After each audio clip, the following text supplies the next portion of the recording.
중용을 한번 정리를 하려고 합니다. 중용을 정리하려고 하는데 기중에서도 몇 가지 문제점에 중점을 두면서 정리를 하려고 합니다.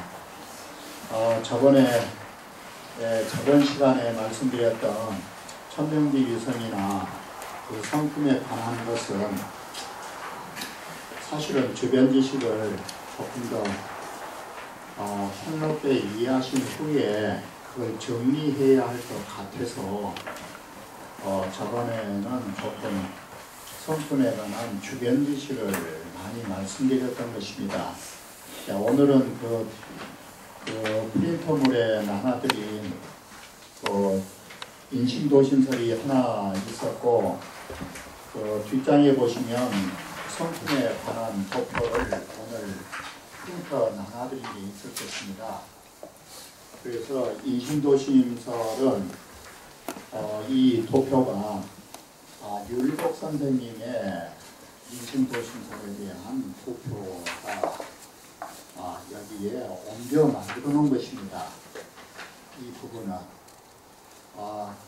그래서 인심도심설에 관해서 오늘은 그 부분까지 말씀드리기는 시간이 좀 저번 시간에 좀 합복을 해서 오늘은 좀 생략할 것이고, 오늘은 다시 성품성자에 관한 부분을 먼저 말씀드리고 중용의 줄거리를 정리해 나가려고 합니다. 이처럼 중용의 줄거리를 나가는 과정 속에서 우리가 성품이라고 하는 것이 천명지 위성의 그 성자부터 이 문제가 되는 부분을 다시 한번 짚고, 다시 중용 10장, 11장에 가면 분자지도나 비은이라고 해서 비은에 관한 부분을 한번 그 부분에 중점을 두고 한 번쯤은 좀 봐야 할 것 같습니다. 그리고 또 내려가다 보면 16장에서 귀신장이라고 하는 게 있습니다. 귀신이라고 하는 그 정의가 무엇인지 그 부분에 대해서 다시 한번 그 과정 속에서 한번 짚고 넘어가야 할 것입니다. 그리고 공부의 집대성은 지난번에도 잠시 말씀드렸지만 존덕성 도문학이라고 해서 중용제 27장이 존덕성 도문학이라는 것이 중용 공부의 최고의 집약처로 보고 있는 것입니다. 그래서 중용을 정리하면서도 이 네 가지 부분에 중점을 두면서 중용의 전반적인 흐름을 말씀드리려고 하는 것입니다.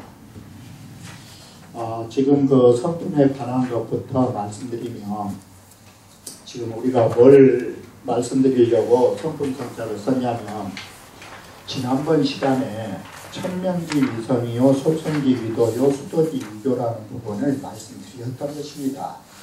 그런데 오늘 다시 말씀드리고자 하는 것은 쉽게 보시면 천명지성이나 솔성지도나 수도지교를 모르는 사람이 없겠지만, 그것을 다시 보시면 결코 쉬운 부분이 아닌 것입니다. 그래서 지난번에 그 숱한 부분을 말씀드렸고, 오늘은 다시 정리를 하려고 합니다. 그래서 저번에도 말씀드렸듯이 이걸 성도교 그러거든요.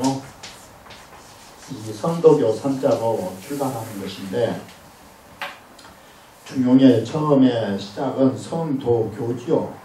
그런데 우리가 성품과 이 분자지도는 비은이라고 할 때 이 도자 부분에가 11장에 비은이 먹는 것입니다. 이게. 그래서 먼저 성품에 관해서 한번 도표를 한번 봐주십시오. 이 도표는 다 아시는 인의예지와 치근지시, 치근 사단에 관한 것을 정리해 놓은 것입니다. 그런데 여기에서 보완해 놓은 것이 뭐 있냐면 바로 우리가 성품을 말할 적에는 인의예지라고 하는 것은 성품 속에 존재하는 실체를 말하는 것입니다. 그런데 우리의 성품 속에는 인의예지라고 하는 것이 어떠한 양상으로 존재하는가에 대해서는 경전에 여러 분야에 나누어서 산재되어 있는 것입니다. 그런 산재되어 있는 부분을 종합해서 이걸 살펴봐야 할 점이 있는 것입니다. 그래서 육아에서 말하는 성품을 어느 측면에서 말하고있는가 그런 부분을 정리하고 육아에서 말한 이런 부분이 불가의 이러한 말과 공통점이 되고 있는 것입니다. 그래서 이 부분을 먼저 짚고 넘어가려고 하는 것입니다.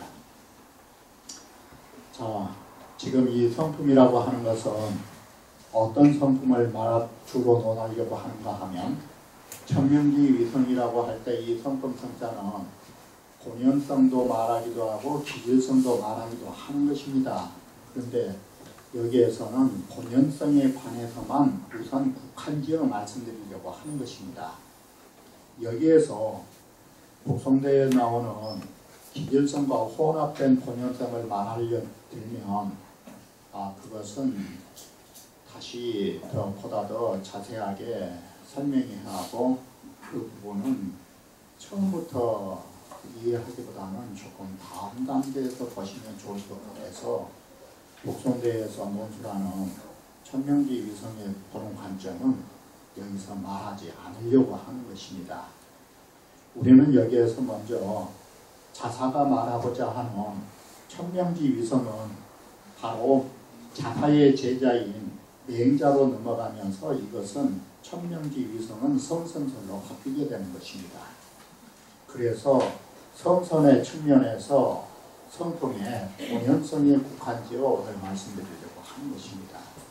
그렇기 때문에 여기에 기질성과 본연성의 관계를 가지고는 말씀드리지 않을 것입니다. 그래서 이 점을 먼저 주목해 주시기 바라겠습니다. 그래서 천명지 위성은 맹자의 성선선과의 연결선상에서 말씀드리고자 하는 것이 이 도표와 도표에 나온 내용인 것입니다. 자, 성품이라고 하는 거 먼저 보시면 이건 본연성을 측면으로 했을 때 천명지 위성이 나온 것입니다. 이게. 그런데 이 성품이라고 하는 것은 인의예지라고 여러분이 다 알고 계실 것입니다. 이게 틀린 게 아닌 것입니다. 그런데 인의예지라고 하는 이 네 글자가 성품의 본질로 말하게 된 것은 어느 시대에 나온 것이냐면 공자께서 인의예지를 분산적으로 말했지만 성품 전체는 인의예지라고 하는 말은 명확하게 규명되는 것이 없는 것입니다. 논어에 물론 인의예지가 다 있죠. 그러나 인의예지는 인성지강이라고 하는 그런 확정적인 말은 후대에 만들어진 것입니다. 이게. 그러니까 여러분이 다 아시는 주역 보시면 온형리정은 천도지상이요 인의예지는 인성지강이란 말이 있죠. 이게 소학제사에서 쓰고 있죠. 이게. 그래서 온형리정이라는 말을 명확하게 말씀하신 것은 공자입니다. 사실은.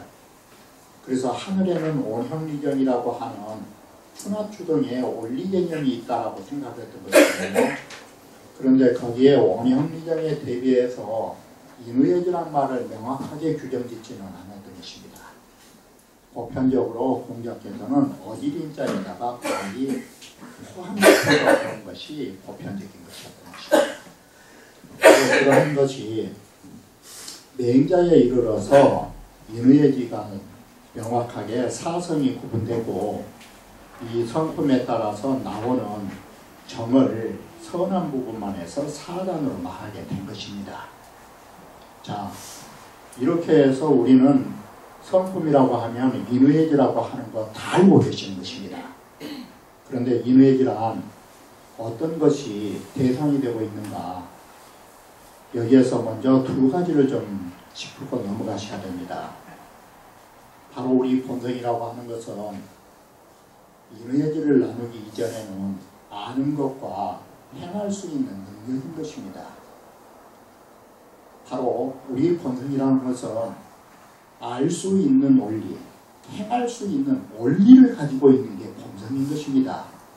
그런데 알 수 있고 행할 수 있는 원리가 구체적인 실체를 들어보면 무엇이냐? 그게 인의지라고 하는 것입니다. 그게. 그래서 우리가 자식을 낳으면 부모에게 효도를 가르치지 않아도 자식들은 부모에게 잘하려고 하는 거, 형제간이 있으면 형제간에 서로 잘하려고 하는 거, 이렇게 해서 바로 고유적이고 거기에 대해서 그러한 원리를 가지고 낳았다라고 해서 우리는 양지양능이라 하는 것입니다. 그 양지양능의 실체는 인의예지 네 가지인 것입니다. 이게. 그래서 이 양자의 뜻에는 어떠한 뜻을 가지고 있느냐? 그러면 양자를 빼버리면 뭐가 됩니까? 지능이 되죠. 그러면 지능이라고 하면 그것이 원리 개념입니까? 현상에서의 행사 개념입니까? 그건 행사 개념인 것입니다. 양자라 하는 것은 그래서 맹자께서 왜 양자를 넣느냐? 양자 자체가 본연성과 자연성이라는 의미를 가지고 있는 것입니다. 그래서 우리는 성품을 말할 때 양자를 넣어가지고 말하는 것입니다. 만약에 지능의 개념으로 말했다면 그것은 성품의 자리에서 말할 부분이 아니고 마음심자 자리에서 말할 부분인 것입니다. 이게. 그래서 이 양자에는 본연성과 고유라는 의미를 갖게 되는 것입니다. 이게 양자의 개념인 것입니다. 바로 이와 같이 우리는 모든 것을 알 수 있고 행할 수 있는 능력의 원리를 가지고 있는 것입니다. 바로 이것이 첫 번째의 문제가 되는 것입니다. 그래서 여러분들이 알고 행할 수 있는 대상을 이 세상의 모든 원리를 가지고 통합했을 때 인의예지 네 가지로 이걸 포괄해본 것입니다. 이 세상에 모두 알아야 할 것, 이 세상에 모두 능히 행해야 할 것, 이것을 몇 가지로 지각했느냐? 인의예지 네 가지로 지각한 것입니다. 그래서 육아에서는 인의예지 네 가지 밖에 그 어떤 또 다른 진리가 있을 수 없다라고 생각한 것입니다. 그래서 인의예지는 네 글자지만 실제로는 어떤 뜻을 가지고 있느냐? 천하지리를 모두 포괄한 것 이 뜻이 되는 것입니다. 바로 이 점을 우리는 눈여겨보셔야 되는 것입니다. 그래서 이 세상 모든 것을 포괄할 때 인의예지라고 했는데 인의예지는 바로 내면적 원리 개념이기 때문에 이것은 보이지 않는 원리가 되는 것입니다. 항상 우리는 보이지 않는 세계는 어떤 걸 통해서 보이지 않는 세계를 우리가 미루보느냐? 보이는 세계를 통해서 보이지 않는 세계를 우리는 추론하는 것입니다. 왜 사람은 성품이 선하다라고 보느냐? 사람들이 선한 걸 좋아한다라는 그 측면에서 사람은 선하다라고 하는 것을 유추해내는 것입니다. 그게. 그래서 우리는 인의예지라고 하는 것을 뭐에서 살펴볼 수 있느냐? 그게 맹자가 말씀하신 걸로 하면 그게 사단인 것입니다. 이게. 자, 이 도표에 보시면 인의예지가 있죠. 근데 인의예지라는 것은 바로 뒤에 보시면 애의경변인 것입니다. 사람과 마땅히 모든 일을 처리하는 것과 공경하는 것과 분별하는 것. 그러면 이 네 글자만 보시면 사랑하다와 마땅히 하다와 공경하다와 분별하다는 뭡니까? 이게 현상입니다. 그래서 성품에는 뭐 글자가 붙느냐? 갈지자, 이치자 쓴 것입니다. 그런 현상의 현상을 만들어내줄 수 있는 원리란 뜻으로 이치자를 쓰는 것입니다. 이 이치자를 딱 빼버리면 이것은 행사상과 인간의 감정상의 문제가 되는 것입니다. 이게. 그래서 성품에는 반드시 뭔 글자를 쓰느냐. 이러한 행사, 이러한 일을 만들어줄 수 있는 원리라고 쓰는 것입니다. 그래서 우리가 사랑하면 벌써 감정이 있죠. 네. 그래서 사랑을 내줄 수 있는 원리라고 해서 인을 애지리라고 쓰는 것입니다. 미자 쓰는 이유가 바로 소이연. 자, 여기에서 앞으로 계속 논의될 부분인데 이 소이연이라고 하는 것과 소당연이라고 하는 것 바로 이 부분에서 나눠지는 것입니다. 소이연은 이 림이다. 우리가 사랑한다 하면은 소당연입니다. 이건 당일성의 행동인 것입니다.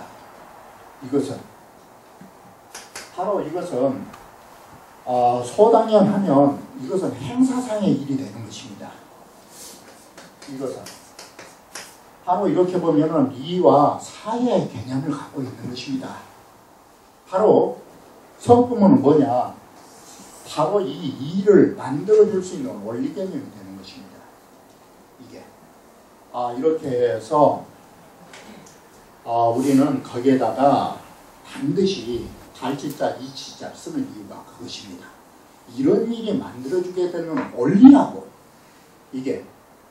그래서 성품이라는 것은 사랑한다와 모든 일을 적절히 한다와 우리가 공경한다와 분별하다라는 이런 현상의 일을 통해서 그런 것이 나올 때는 그런 걸 만들어줄 수 있는 원리가 있었을 거라고 생각하는 것입니다. 그게 성품성자인 것입니다. 이게. 그래서 지금 이 네 글자로 이 글을 쓰고 있지만 이 세상 모든 일은 이 네 글자로 다 집약된다고 생각하는 것입니다. 이게. 자, 이 개념을 쉽게 이해가 안 되시면 온형리정이란 말씀 제가 드렸죠.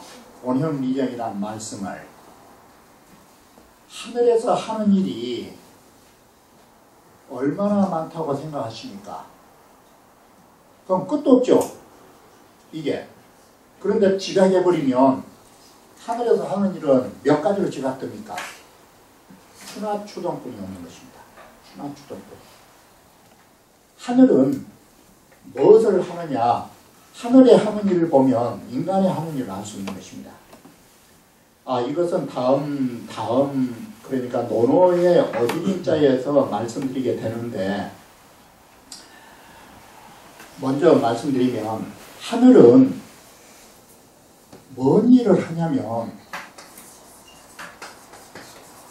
생물인 것입니다. 만물을 내어주는 것이 천지주화에 올린 것입니다. 이게 바로 이 생물지신이 하늘에서 모든 만물을 낳아주려는 이 마음이 인간으로 오면 이게 사람인 것입니다. 이게. 그래서 이 하늘은 수없는 많은 일이 있어도 결국은 뭔 일을 하느냐? 생물을 하는 것입니다. 만물을 낳아주는 것이 하늘의 일인 것입니다. 보다 더 쉽게 말씀드리면 하나님이 하시는 일 몇 가지로 생각하십니까? 이 세상의 모든 것이 하나님 일이죠. 그런데 한마디로 집약하면 뭡니까? 만물을 창조하고 내주는 것이 하나님의 일인 것입니다. 그러면 이 하나님의 일은 우리 일련을 통해서 뭘로 이루어집니까? 추나추동이에요. 추나추동. 추나추동이 생물하고 하면 뭘로 바뀝니까? 생. 싹이 나온다. 여름이면 커나간다. 무작정 크고 열매가 안 맺으면 어떻게 할 것이에요? 그래서 생장, 수 그러죠. 우리는 거둬들인다. 거둬들인 것은 내년에 다시 심기 위해서 장, 저장한다. 이게 생물 두 글자예요. 그러면 만물을 낳아주는데 생장수장 밖에 또 있습니까? 이게 생장수장이라는 것 밖에 글자가 없는 것입니다. 이것이 여러분이 한번 생각해 보십시오. 만물을 놔주는데 생장수장 밖에 또 있겠습니까? 없는 것입니다. 이게 그래서 이 생장수장이라는 이 생장수장이라는 말을 지금 이거 인외지 지금 말씀드리려고 하거든요. 이게 춘하 추동이죠. 이게 생물은 여기에서 벗어난 게 없는 것입니다. 이게 그래서 여러분이 이 세상에 오셔가지고 생장수장을 인간으로 딱 붙이면 뭔 글자로 바뀌어버립니까? 이게 생로병사입니다. 근데 여기서 이제 엄한 소리라 제가 가능한 엄한 소리 안 해야 되는데 여러분은 언제부터 이거 늙어간지 아십니까?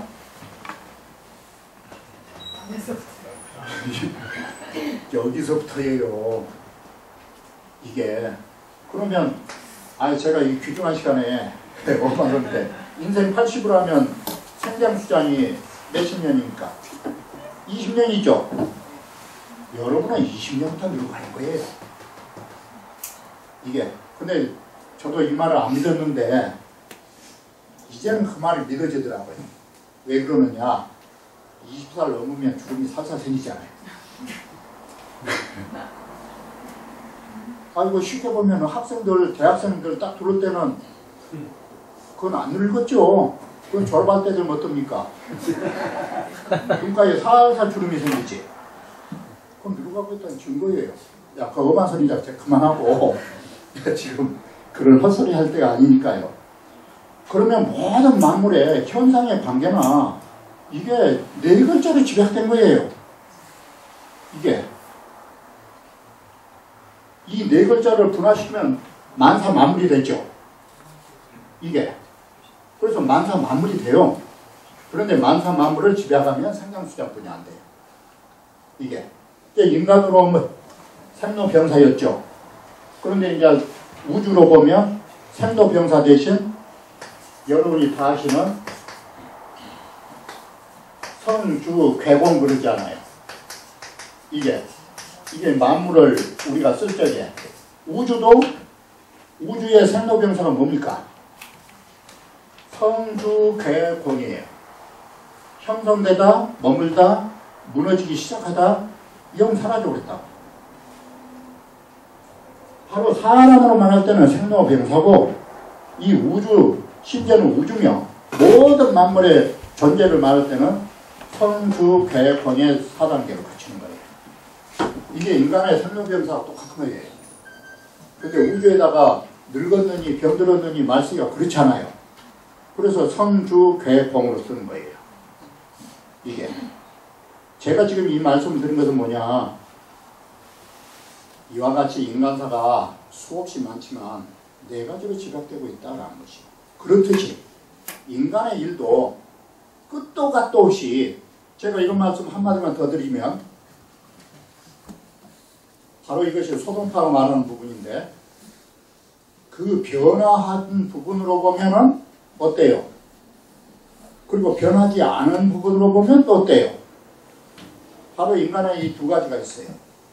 그러나 변하는 부분으로 보면 여러분이 태어나서 돌아가실 때까지 날마다 진지 드시죠. 그런데 한마디만 말씀드리면 태어나서부터 돌아가실 때까지 진지를 드셨는데 그 밥태기 숫자가 똑같이 드셨습니까? 그렇죠, 않아요. 다른 부분으로 말하면 우리가 그렇게 수없이 밥을 먹지만 똑같은 양을 드신 적 없어요. 비슷할 뿐이지. 이게 바로 우리의 이 현상이라는 것은 같은 부분으로 말하면 배치홍옷이 똑같죠. 그러나 같지 않은 부분으로 말하면 돌아가시는 날까지 식사하셔도 같은 양 드신 적 없어요.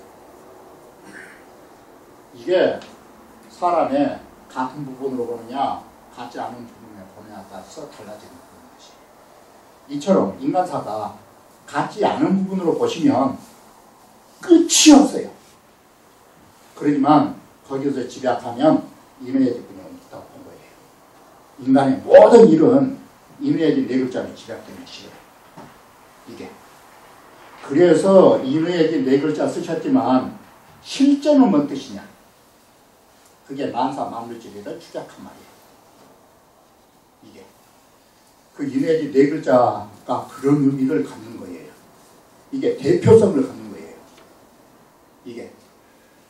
모든 인간의 일을 대표적으로 인외를 집약한 거예요. 그래서 자 우리는 여기에 인외지와 거기에서 나오는 사단에 이 부분도 글자에 대한 풀이는 맹자의 선선설에서 다시 말해야 되기 때문에 글자 풀이는 이 시간에는 안 하려고 합니다. 그래서 이 사단을 가지고 우리는 선이라는 문자를 쓰신 것이에요. 이게. 그래서 중용에서 천명지 위성이라는 이 하늘에서 명하여 준 성품, 이게 성선의 의미가 맹자에 가면서 성선이라는 문자가 쓰이게 된 것이에요. 이게. 자, 육아에 우리가 이러한 성품에 대한 부분을 여러 군데에서 찾아볼 수가 있어요. 우리는 성품이라고 하는 원리가 무엇인가로 대표하면은 인외지죠. 이게. 그런데 성품의 자리가 무엇인가를 말할 때는 우리가 이 도표를 안 가도 당장 뭐라고 하셨어요? 중용에 보시면 희로애랑 미발 그러셨죠? 그러면 미발이면 바로 그 부분을 공자는 뭐라고 말합니까? 공자는 발생하지 않으면 뭔 상태입니까? 그게 적연부동이에요. 그게 그 적연부동이라가 가미수통이란 말이 있잖아요. 주역에. 그걸 적감질이라고 우리가 하죠. 그게 주역에 보시면 적연부동이라가 적연하여 조금도 움직이지 않다가 가미수통이라 어떤 일에 감촉하면서 모든 것을 통하지 않은 자리가 없다 이 말이 있죠. 이걸 적감질이라고 해요. 적자와 간자를 써요. 이게 바로 이 적감질인데 미발이면 적연부동 있잖아요. 그러면 희로애락이 미발이면 적연부동 저고 희로애락이 미발 위지 중요 발이개 중절을 위지 화 그러죠. 발하면은 뭔 뜻이냐면 이거 가미수동처예요. 그리고 이 부분이 여러분이 다 아시고 계시는 지금 좀 그래서 그러는데요. 이 부분이 논의 일관지 아시죠? 일관지가 이쪽입니까? 이쪽입니까? 이게 일관지라는 관자가 이 가미수통처예요. 그게 일자 자리가 일심질이 한마음에 혼연한 자리 이게 적연부동 자리예요. 논어에서 말하는 일관지 그랬잖아요. 하나로서 모든 걸 관통한다고. 하나의 적연부동에 고요한 마음이 이 세상 모든 일을 관통한다 이 소리예요. 그것을 우리는 일관지라고 해요. 그게 결국은 일관지라는 말은 딱 글자를 바꾸면 적감질이에요. 이게 적감질이라고 해요. 바로 이와 같이 우리의 본능의 자리는 일어날 때와 일어나지 않은 부분도 말해요. 이렇게 해서 본성이라는 것은 어느 한 측면만 가지고 있는 게 아니에요. 어디에서 보느냐에 따라서 그 글이 달라져요. 이게 이처럼 본성이라는 것은 단순한 게 아니에요. 다시 말하면 이 진리의 덩어리이기 때문에 진리의 덩어리를 어느 쪽에서 보느냐에 따라 그 말은 달라지는 것이에요. 이게 그래서 육아의 말로 하면 천지지성은 순소지성이란 말이 이게 명도선생 말입니다. 이게 천지지성이란 소리를 천지지성이라는 이 글자의 성품 성자가 천지가 내려준 성품 이렇게 썼어요. 그러면 천지지성은 어떤 성품을 말하느냐? 이게 본연성이에요. 본연성을 또 다른 말로 할 때 천지지성이라고 써요. 천지의 원리의 그 성품이라고. 사람의 본연성, 이거 순수지성이라고. 이게. 아, 우리의 이미지 마음, 그거 참 순수하고 지극히 선한 자리지, 더럽혀져 있거나 악이라고는 찾아올 수 없는 자리라고. 그럼 이건 선의 순선처에서 말했죠. 이게. 그게 불교의 말로 빌리면 그게 본래 청정살이에요. 인간의 본성이란 거 본래부터 깨끗하다 이 소리예요. 글자만 달라요. 글자만. 공자가 말씀하셨듯이 적용부동의 자리, 그건 움직이지 않는 자리, 이게 그건 적용부동이라고 해요. 적용부동은 중용에서는 희로애락 미발이라고 썼어요. 그건 미발체예요. 그 말은 불교의 말로 하면 뭔 말인지 아십니까? 본불동요.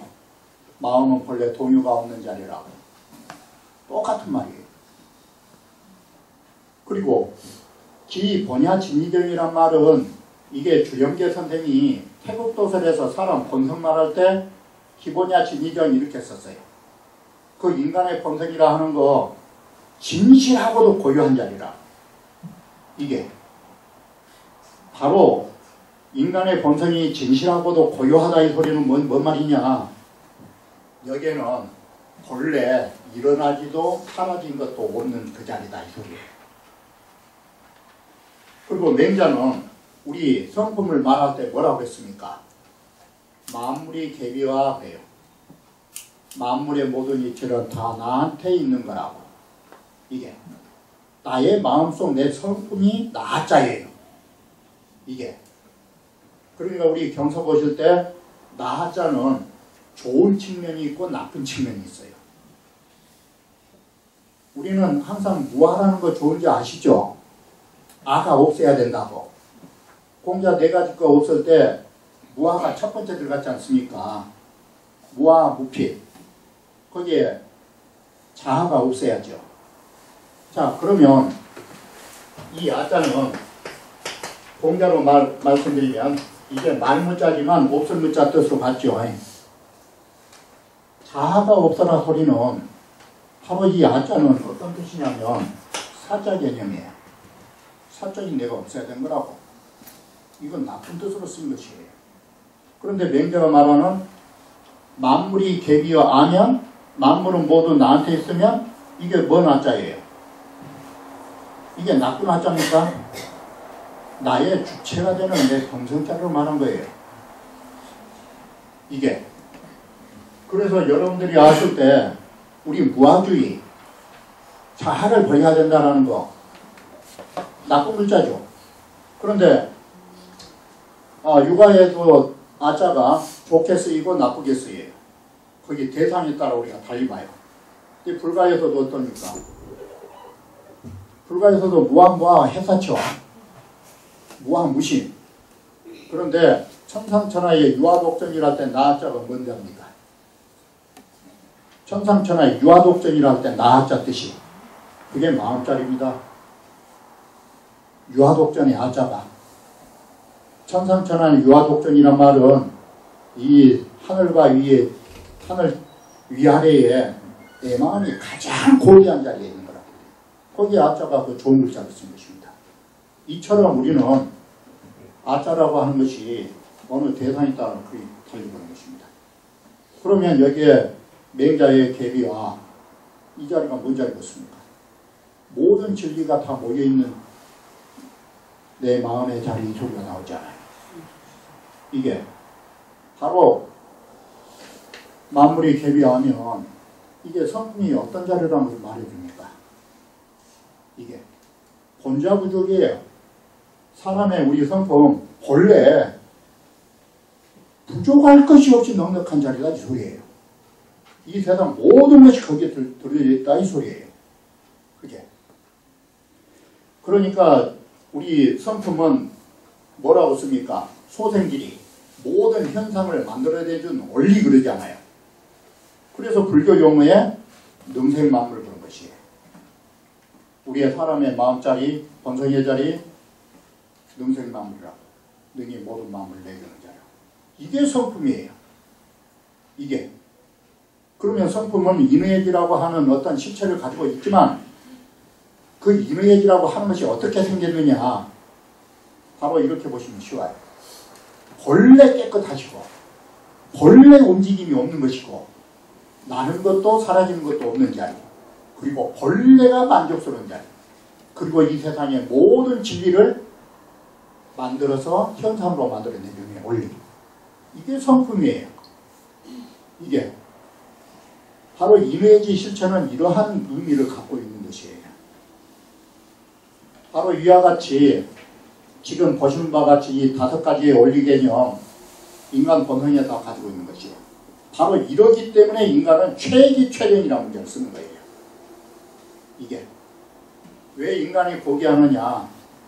이런 원리를 가지셨기 때문에 포기하신 거예요. 이게. 바로 이것이 성자 뜻이에요. 여기가. 그런데 저번 시간에 말씀드렸죠. 솔성지 유도. 성품대로만 이런 원리대로만 따르시면 정말 좋은 도죠. 그런데 이 성품을 따를 때 솔성지 유도할 때 우리의 본성을 따르게 만들 수도 있지만 본성을 따르지 못하게 만든 것이 있다고 그랬죠. 그래서 우리는 여기에 성품을 따르는 여기가 뭐가 붙어 있냐면 본성대로만 따르면 선인의 도죠. 이게.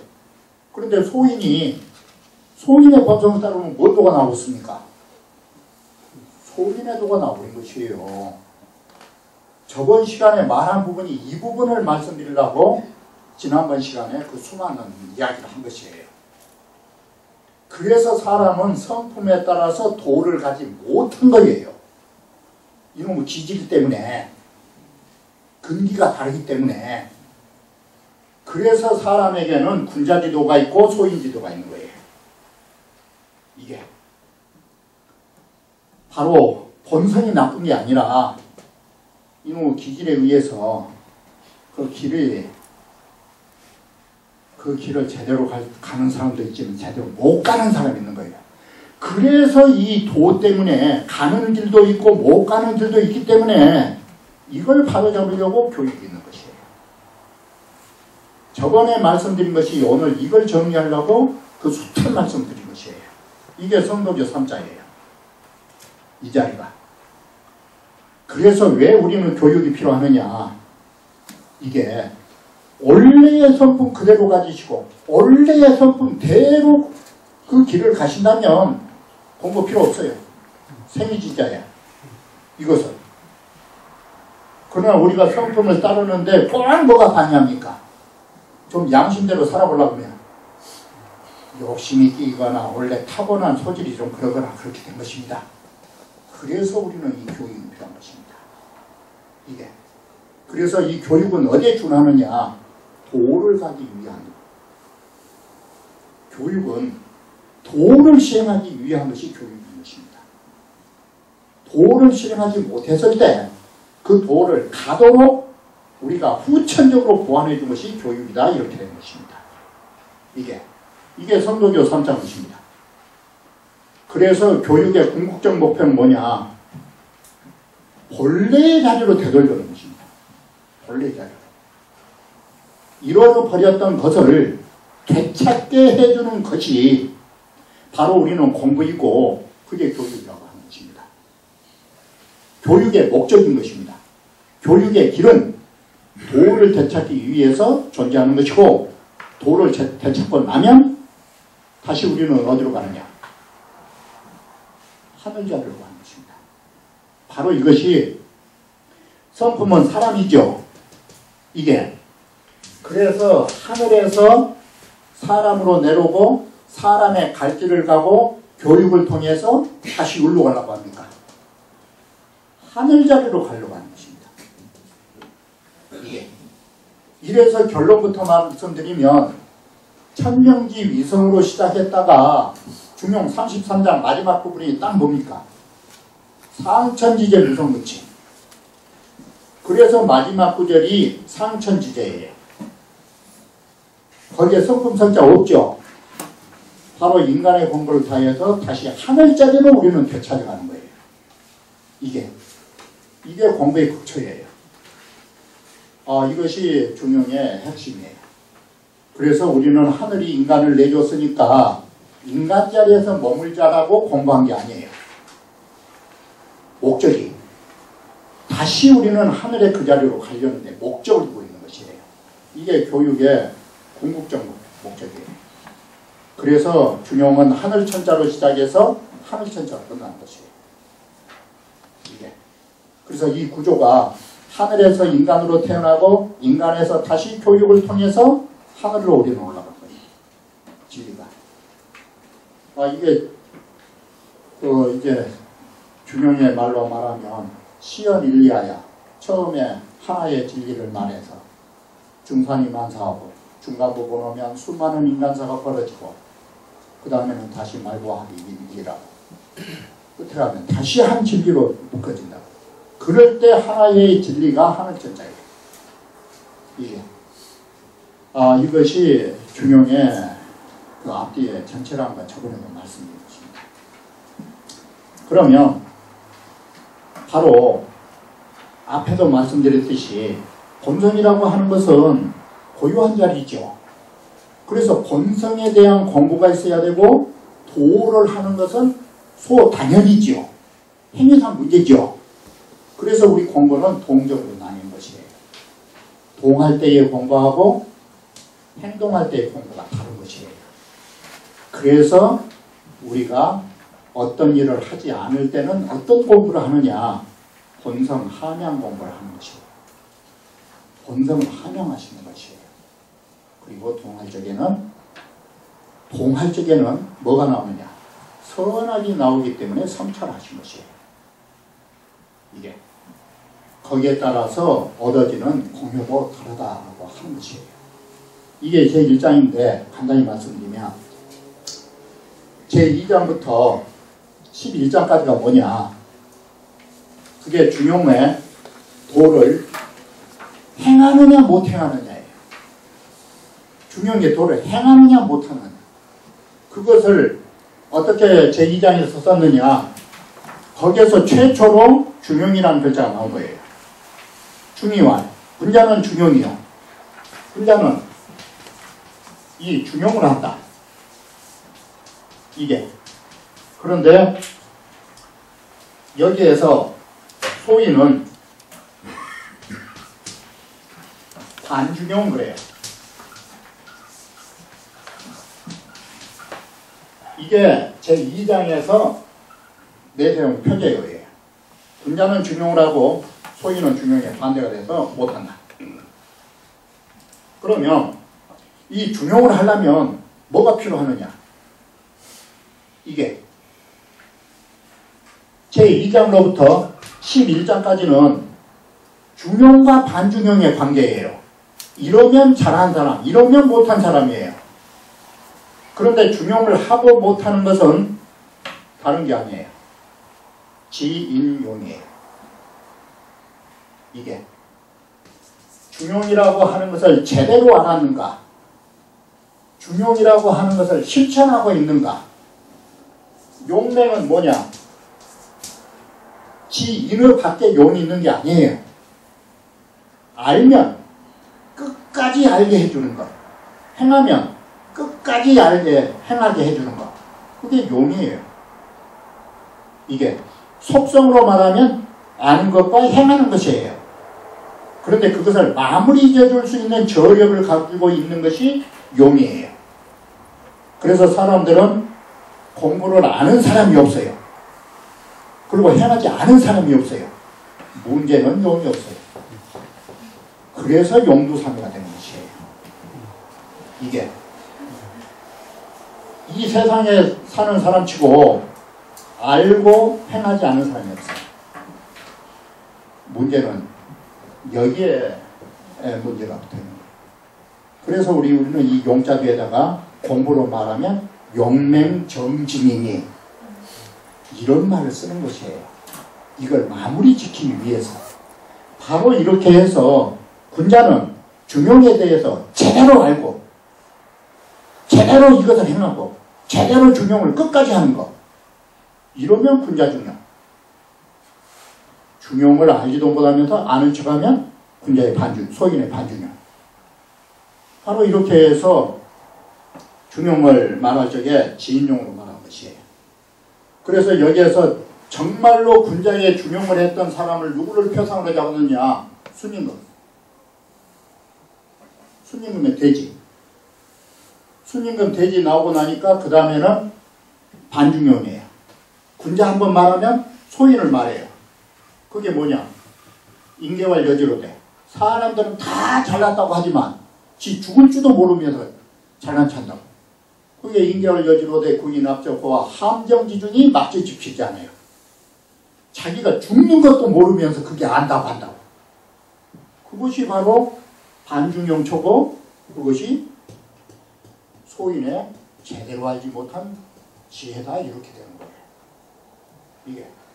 그리고 나면 이는 누구를 붙였느냐? 안현이.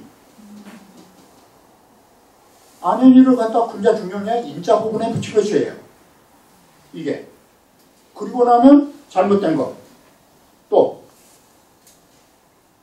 그러면 용은 누구를 대변했느냐? 군자 중용의 차로예요. 차로 문강한데. 바로 이렇게 해서 이 중용의 두 번째 단락이 제대로 지인용을 했느냐 못했느냐가 군자냐 소인이냐를 가름한다 이거예요. 이게 소인들은 아주 깡통인 줄 아시는데 천만의 말씀이에요. 깡통이 아니에요. 잘못 알고 있는 거죠. 이게 이러면서 2장부터 11장까지가 중용을 했느냐 못했느냐는 어디에 관건이 있느냐? 지인용을 했느냐 못했느냐 이것입니다. 그러므로 우리가 지인용이라고 하는 거 이게 중용을 하는 공부처다. 이게 중용의 11장까지. 이게 이렇게 해서 지인용의 관계가 중용의 제2단락으로 나온 것입니다. 이게. 자, 그런데 여기에서 눈여겨보실 부분이 중용 제1장에서는 공자말이 있습니까? 없습니까? 공자말이 한마디도 없어요. 이게. 그리고 제2장부터 11장까지는 모두 공자말이에요. 공자말을 가지고 중용 관중용을 만드는 거예요. 바로 이것이 어떤 구조를 갖고 있느냐. 자사가 자신의 이론을 내세우고 공자말로 증명하고 있는 사실이에요. 이게. 그래서 세 번째 단락이 넘어가면서 중용제 12장이 딱 넘어가면서 어떻게 갑니까? 자활 그럽니까? 자활 없어요. 군자지도나 비은인이라 해서 자사의 자기의 말이에요. 이게. 그러면서 그 글이 20장까지 넘어가요. 이게. 거기에서 거의가 거기도 공자 말이에요. 바로 이렇게 이 중용의 구조는 자사가 자신의 이론을 내세우고 공자 말로 증명해가는 논리 구조를 가지고 있는 것이에요. 이러면서 여기에는 군자지도는 비은이라고 써요. 거기에 군자를 넣는 거예요. 소인은 그리 못해요. 그래서 군자지도가 나온 거예요. 이게. 그리고 군자지도는 비은인이라 해서 거기에서 비은의 관계가 나온 것이에요. 이 비은이라고 하는 게 뭐냐? 비은이라고 하는 거, 이 단어가 쉽게 표현하면 유가의 말은 비은이 후대에 뭔 글자로 바뀌느냐 이기설이에요. 그게. 자, 먼저 그러면 비은의 글자 개념부터 보시면 비자하고 이 수물은자로 군자지도는 비은인이라고 했잖아요. 이게 이 비자에다가 용지광 그래요. 작용처의 광범위한 부분을 비례한다. 그러면 은은 뭐냐? 체질이 본체에 보이지 않는 의미한 부분을 말합니다. 여기에서 비와 은은 주자의 합설로 먼저 보면 체용의 관계예요. 본체와 작용관계예요. 이게 본체와 작용관계가 북송대로 내놓으면 본체에는 뭐 글자 씁니까? 본체는 바로 이 본체라는 것은 움직임도 없고 형체도 없죠. 무형무의죠. 무형무의는 유가에서 뭔 글자를 쓰느냐? 이 치자예요. 여기 이자라고요. 바로 이 작용처 이거 기여현상으로 타본 거예요. 기는 유형유의예요. 유형유의라고요. 바로 이와 같이 리와 기의 개념은 어떻게 쓰고 있느냐? 율곡을 넘으면 자, 리라고 하는 거 무형무의로 돼. 리라고 하는 거 눈으로 볼 수 있는 형체가 없다. 이게 무형무의. 행동의 원칙도 안 보인다. 그러지만 이게 뭐냐? 리는 무형무의지만 위 뭐가 되느냐? 유형 형체가 있고 이 행위가 있는 주인이 되는 것이다. 이게 유형유의는 다른 게 아니에요. 기는 이 기라고 하는 거 기라고 하는 것은 뭐냐? 여기에 유형유의 형체도 있고 유의 운동에 자기도 있다. 그런데 이것은 뭘 하느냐? 이 무형과 무의의 무형과 무의를 담아두는 그릇이에요. 이 그릇 기자를 쓴 것이에요. 이게 주기설이에요. 주제자와 담아둘 수 있는 그런 역할이에요. 바로 이와 같이 비은이라는 용어는 중용에는 체용의 관계로 썼어요. 그러나 이 글자가 모호하기 때문에 후대에 넘어가면서 체용과 이기설로 바뀌어요. 이게 바로 이것이 보이는 세상과 보이지 않는 세상이에요. 그러면 간단해요. 이 본체의 음미한 자리가 중용 제1장에서 보면 뭡니까? 천명진 위성자리가 이 본체 자리예요. 성품이 보이지 않는 자리인 것이에요. 그러면 성품을 따라서 행하는 것은 도라고 그랬죠. 도가 비의 자리예요. 이게 바로 이와 같이 이 글자만 바꾸면 체용과 이기로 바뀌어요. 이것이 바로 이 개념이 불교로 넘으면 뭔 글자로 바뀝니까? 불교에 두 가지 비유 방법이 있죠. 여러분이 너무나 잘 아시는 색공의 개념, 색과 공의 개념. 색과 공의 개념을 다른 말로 하면 그게 유와 무의 관계예요. 그게 바로 이 비라고 하는 거 유의 세계예요. 은이라고 하는 거 이게 무의 세계예요. 이게 공계예요. 이게 진공의 상태예요. 비라고 하는 거 현상계예요. 바로 이러한 구조를 가지고 출발을 하게 되는 것입니다.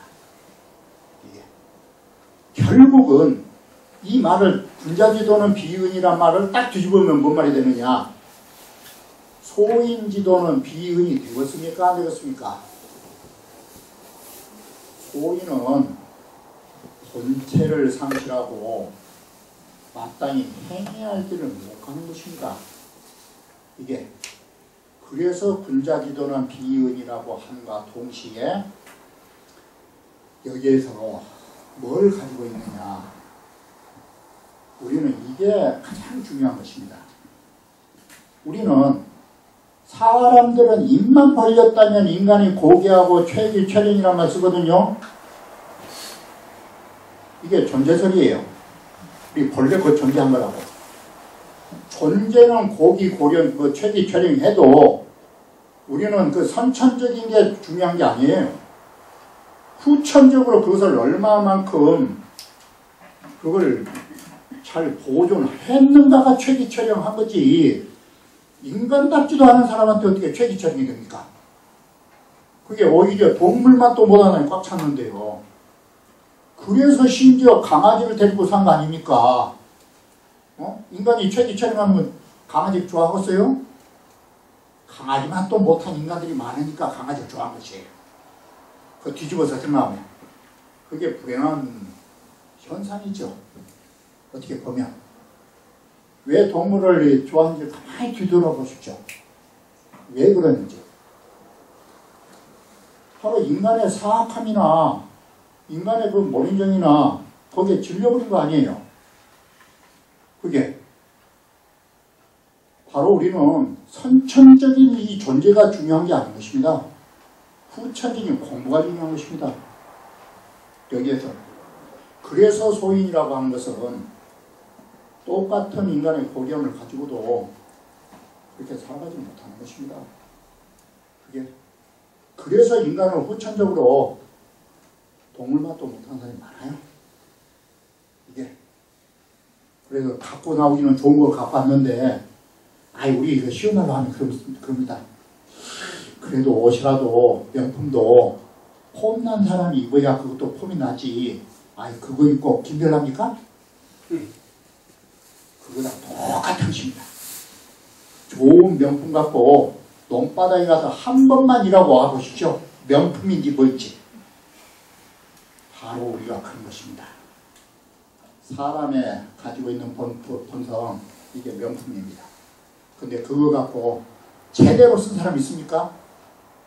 논바닥에서 일한 것도 부족해서 진흙바닥에서 부르고 사는 일만 많은데 그 명품이 중요한 게 아니에요. 관리가 중요한 거예요. 관리가. 그게 우리가 말하는 관리가 뭐냐. 그게 교육이에요. 그게 교육이라고요. 바로 이래서 여기에는 분자지도만 나온 것이에요. 여기에서 다시 또 말씀드리면 지금 저희가 그 페이지를 보시면 비운의 관계가 나오게 됩니다.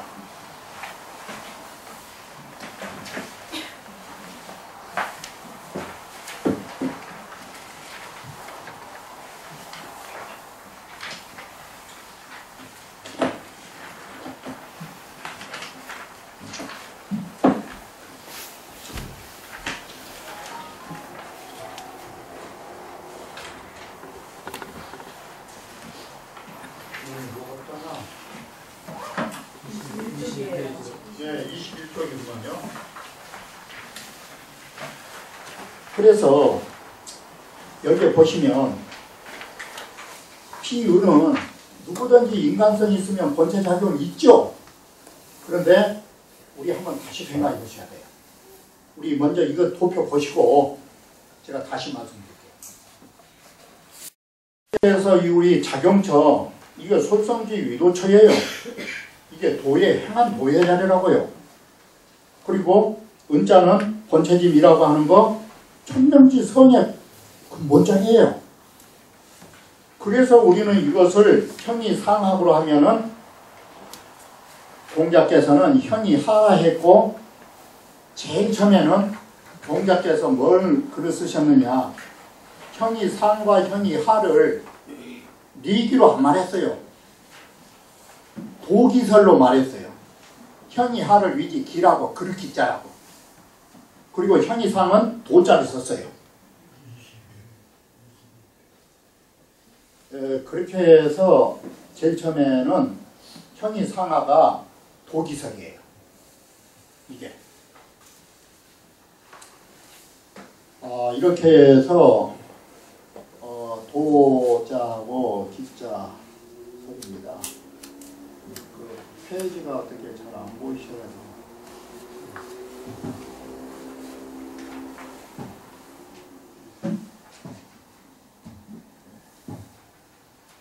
그렇게 해서 현이 상하가 도기설인데 주역에서는 도기설로 나오죠. 이게. 그래서 공자께서는 비은의 개념을 최초로는 도기로 말했어요. 도자하고 글귀자 말했다고요. 이것이 도기설이 바뀌어가지고 중용에 와서는 비은설이 된 것이에요. 도와 기, 비와 은, 이게 불완전한 글자의 요소를 개념이 불명하니까 송대에 내려오면서 리계설로 바뀐 것이에요.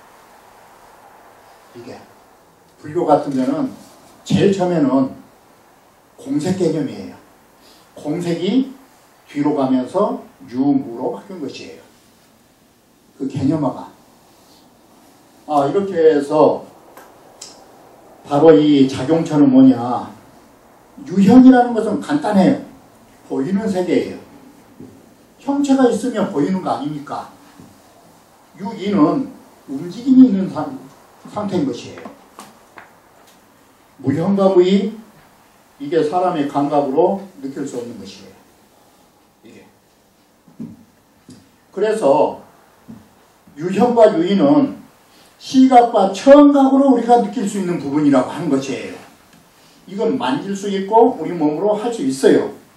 그런데 형체가 없는 것, 이건 감각, 이게 시각과 청각을 다른 말로 하면 육군이 되죠. 아니지 설신이. 이 우리의 몸으로, 몸의 감각으로 만날 수 있는 자리가 아니에요. 그래서 아무리 눈 밝은 사람도 본성짜리 본 사람이 없어요. 바로 이렇게 우리는 감각으로 보는 자리가 아니기 때문에 아무리 눈이 밝아도 볼 수 없는 자리고 봉사라도 또 볼 수 있는 부분이 있어요. 그건 마음으로 보면 되니까. 그래서 우리는 이것을 소당연이니 소이연이니라는 말로 바꿔 쓰는 것이에요. 그래서 소당연이 뭔지 아십니까? 멍청한 사람도 내외간에 좋아할 줄 알고 자식나는 거, 그거 도 일부입니다. 그 도가 다른 데 있는 거 아닙니다. 이렇게 해서 멍청한 사람도 그 식구 만들어가지고 그 집안 이루는 거 그거 다 그 도의 능지능행입니다. 도는 산속에 가서 가만히 앉아있는 것이 도가 아닌 것입니다. 우리 일상상 모든 것이 도인 것입니다. 그런데 반대로 성인도 모르는 부분이 있어요. 그래 여기를 잘못 보시면 비는 멍청한 사람도 아는 자리고 은은 성인도 모르는 자리라고. 그런 게 아니에요. 성인도 모르고 성인도 못 행한 자리도 현상이에요. 그러면 은은 뭐냐? 왜 멍청한 사람도 그렇게 알 수 있지? 소이연이 바로 은처예요. 멍청한 사람도 알 수 있게 만들어준 자리. 그게 소이라는 두 글자예요. 그렇게 할 수 있도록 만들어준 자리. 그래 소이 두 글자를 쓴 것이에요. 그리고 반대로 성인도 모를 수밖에 없는 원리. 이게 은처예요. 그래서 잘못 보시면 성인이 모르는 자리는 은이고 이 멍청한 사람이 아는 자리는 비다. 이런 논리는 안 통해요. 이게. 자, 그러므로 자연현상으로 보면 어떻습니까? 자연현상으로 보면 그게 연비여천 의하구연이라고 하는 것이에요. 이게. 근데 여기에서 뒤에까지 제가 보고 말씀을 드릴게요. 연비여천 의하구연이라고 하는 거 이걸 뭔 글자로 표현한지 아십니까? 이찬 선생이 활발발이라고 표현해. 활발발이라고. 이게 원래는 불가용어인데 활발발이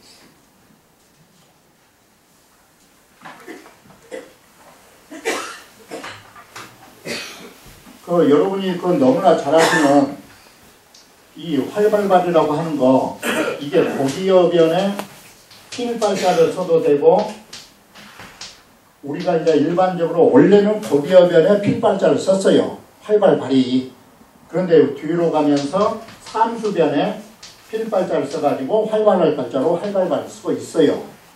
그래서 다른 데를 보시면 활발발이라고 쓸 때 고기어변에도 있어요.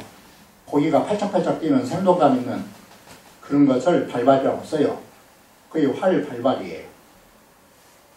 연비여천 의하구연은 활발발 이상이에요. 그런데 이 활발발이 되려면 어때야 되는지 아십니까? 이게 3단계예요. 이게 불교 용어거든요. 이천 선생이 불교 용어를 썼어요. 활발발 하시려면 첫 번째 정나라. 여러분 정나라라는 말 다 아시죠? 가서 옷 벗으려다가 이게 아닌 것 같은데? 맞아요? 네. 저라고 다 하면 모릅니다. 저도 틀릴 수 있습니다. 잘못된 것은 그냥 눈여겨봐 주십시오.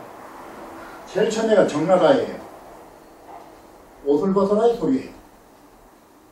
이게 첫 단계예요. 이게 인간의 허울을 벗어라 이 소리예요. 벗고 나면 그 다음에는 정세세예요. 옷을 벗으셨으면 그 다음에는 깨끗하게 씻어야죠.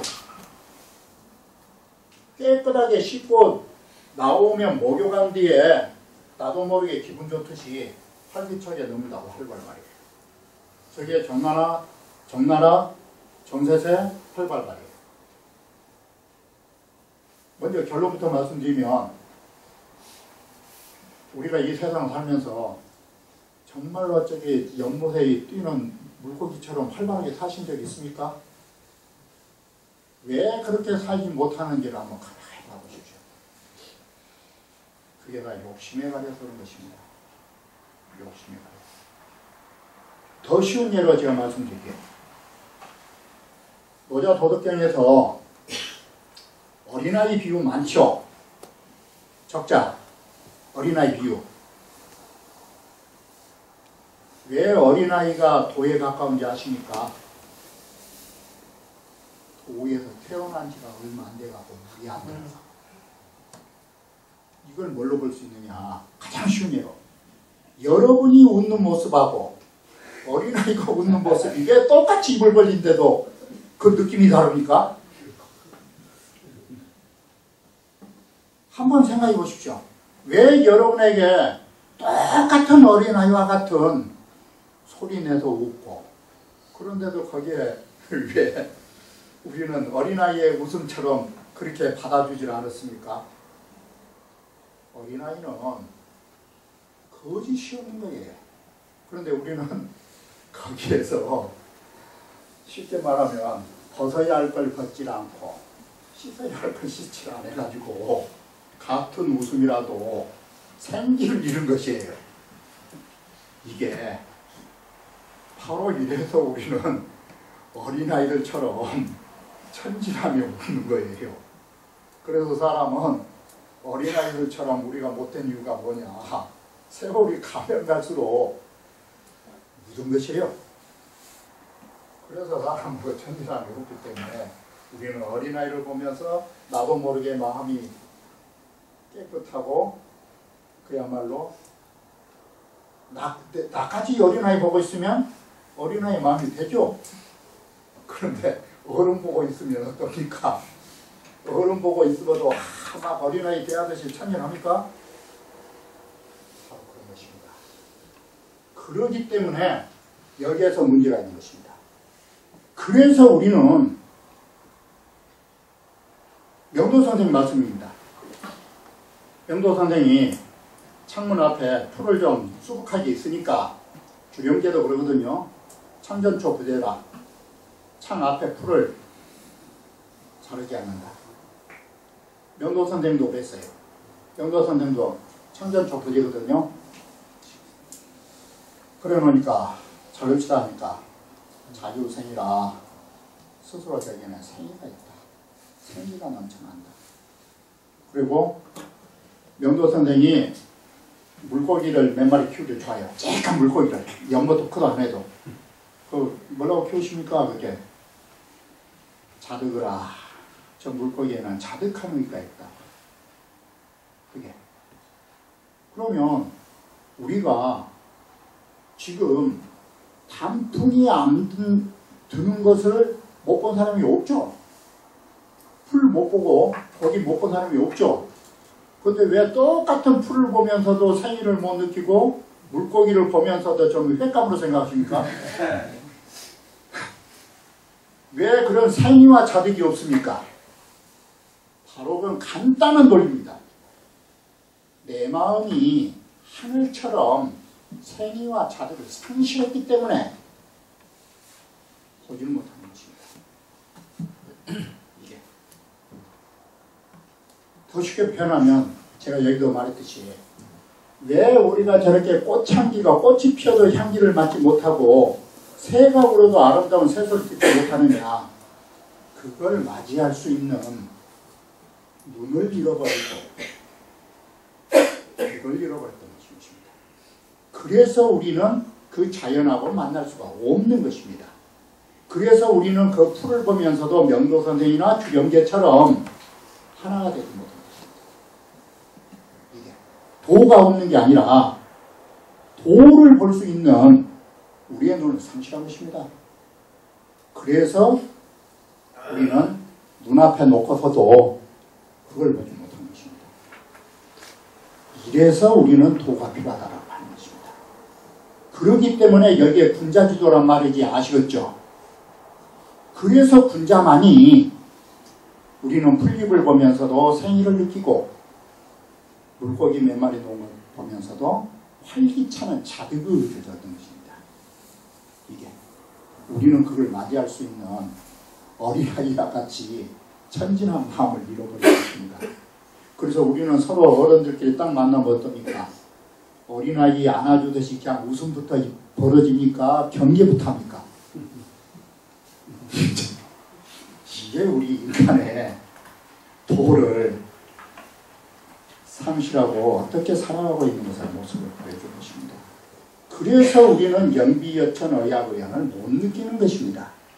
연비여천 의학의연은 바로 하늘의 진리가 활발하게 용솟음 치는 자리인 것입니다. 그리고 우리도 용솟음 칠 수가 있는 것입니다. 그런데 이걸 상실한 것입니다. 이게. 그래서 우리는 그야말로 이 세상에 존재하는 이 우리의 눈앞에 보이는 모든 진리를 안고 살면서도